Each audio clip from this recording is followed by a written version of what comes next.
Joining the military is not for the faint of heart. In order to turn the average citizen into a highly trained soldier, militaries around the world put them through a series of extreme tests to prove their abilities. But many of these tests are truly intimidating. From juggling grenades to jumping out of buildings, we are looking at the craziest known military exercises. In 2012, a video surfaced of the Chinese military taking part in one of the most mind-boggling military exercises imaginable. The video, which was leaked from state CCTV, shows a group of People's Army soldiers testing fate with a live grenade. You may be familiar with the exercise. It's the equivalent of hot potato, where participants will pass around a potato or some other random object until the music stops, and the person in possession of said object is eliminated from the game.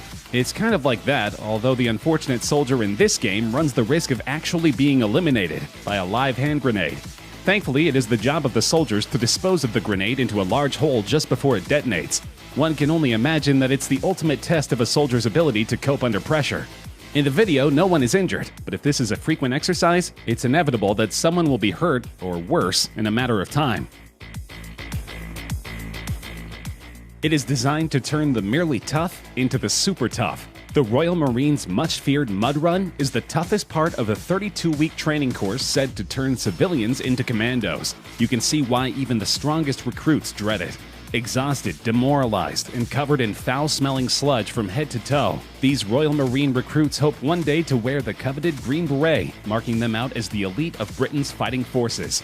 The men need to call upon reserves, both mental and physical, that they didn't know they had, simply to get through the grueling ordeal. Captain Ben Chappell, who oversees physical training at the Royal Marines Commando Training Center in Limestone, Devon, said, "The mud run is about instilling a Royal Marine state of mind. The recruits spend up to 45 minutes in the mud that is so thick they can barely run, doing exercises and games, and it is so difficult that getting through it really builds team spirit. We're not just looking for physical strength, but mental resilience as well, and the team cohesion that comes from getting through the hardship together. This strength and cohesion forms parts of the Royal Marines' DNA." He said the recruits would not necessarily know when the run was coming up, saying it's all about dislocation of expectation. There is an argument about whether some people are genetically wired to handle colder temperatures, or whether one must build stamina for lower temperatures by training in colder environments. The US Navy SEALs put this to the test in a very palpable way. They do this through surf torture, also called cold water conditioning. The water temperatures usually hover around 65 degrees Fahrenheit and never go above 68 degrees Fahrenheit.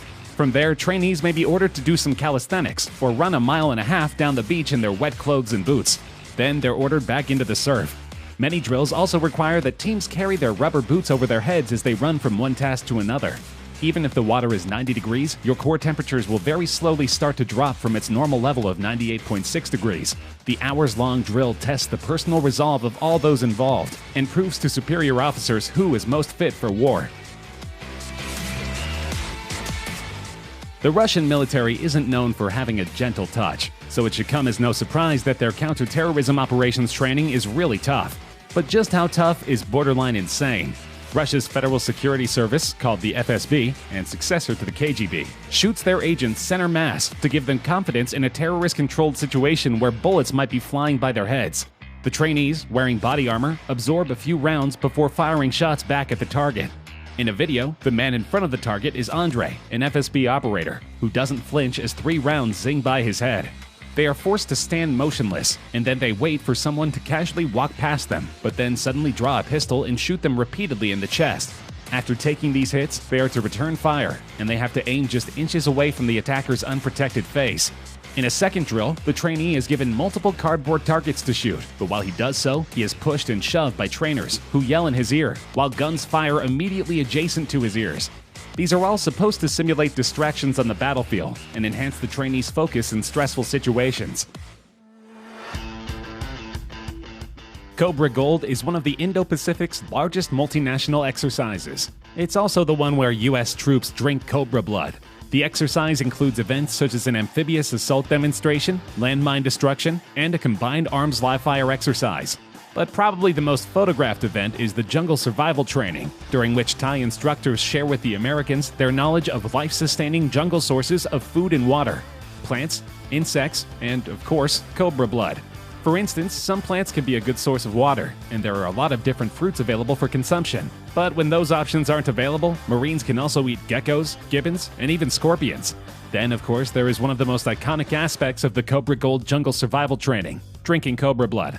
Royal Thai Marine instructors showed the troops how drinking the blood from a cobra can help them stay alive if there is no drinkable water, and can also provide essential nutrition. The pictures show the Marines with their heads tilted back and sticking out their tongues as the instructor drips the blood down their throats.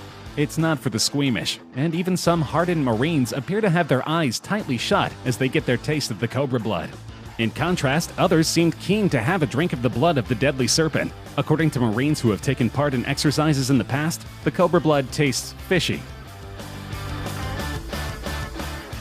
Belarus is not known for its human rights or its progressive politics. Many people consider it to be the last remaining dictatorship in Europe. And of course, to keep the dictatorship in power, the government needs an extremely fearsome military. In addition to training for chemical warfare with gas masks and protective equipment, the Belarusian Special Forces are required to undergo an obstacle course that is covered in flames. Nicknamed the Fire Walk, this exercise requires the soldiers to complete a 10K run with occasional bits of fire interspersed across the course. Sometimes they will need to walk through the fire, and other times they need to scale walls covered in flames. The Special Forces are undoubtedly an imposing unit. Belarus's ruling party has been accused of using its special forces to assassinate opposition leaders. Taiwan's Marine Corps' Road to Heaven is the final stage of a grueling 10-week amphibious training program.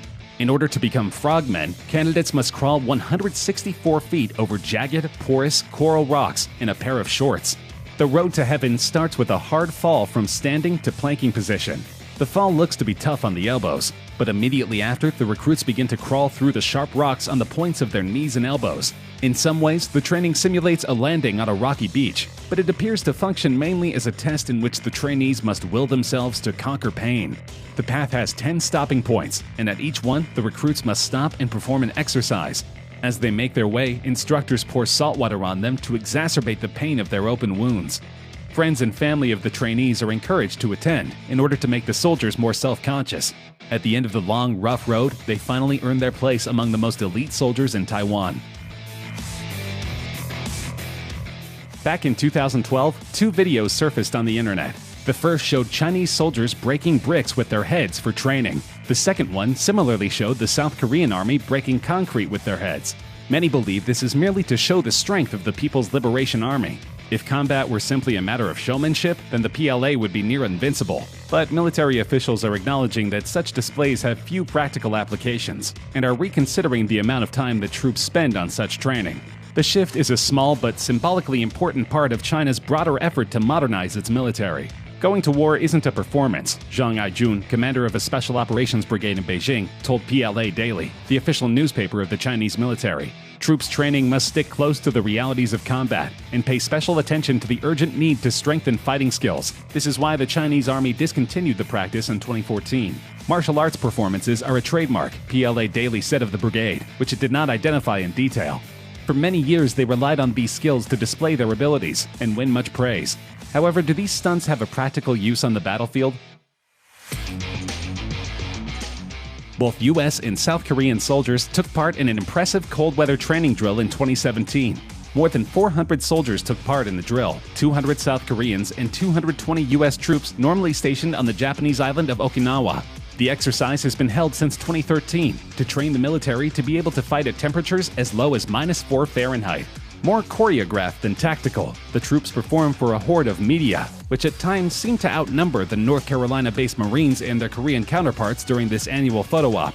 An environment like this is unforgiving, said Captain Thomas Rigby, 33, of Company A, 1st Battalion, 8th Marines. The company commander from Red Bank, New Jersey, said his Marines used the harsh locale to focus on cold weather squad tactics and decision-making skills. Rigby said historic fights like the Korean War's Battle of Chosin Reservoir, in which Marines fought off and escaped a massive Chinese assault in 1950, have cemented the service's can-do, go-anywhere attitude. We're a jack of all trades, he said. We fancy ourselves to be able to fight in any climate and place. The idea is to acclimate soldiers to any intense conditions they may find themselves in. Service in the Israeli army is compulsory for all young Israeli citizens in good health. So recruits should hope that they are not forced into a controversial program in which they are forced to jump from the tops of skyscrapers and rappel down the buildings. The idea is to prepare the soldiers for the impact of a bomb on a building so that they can get citizens out of the flaming structure safely. It is also a preparation for terrorist situations where they need to enter a building covertly. Certainly, the drills have many applications, but hopefully the soldiers don't suffer from vertigo or fear of heights. These new recruits will be prepared to defend the Tel Aviv skyline.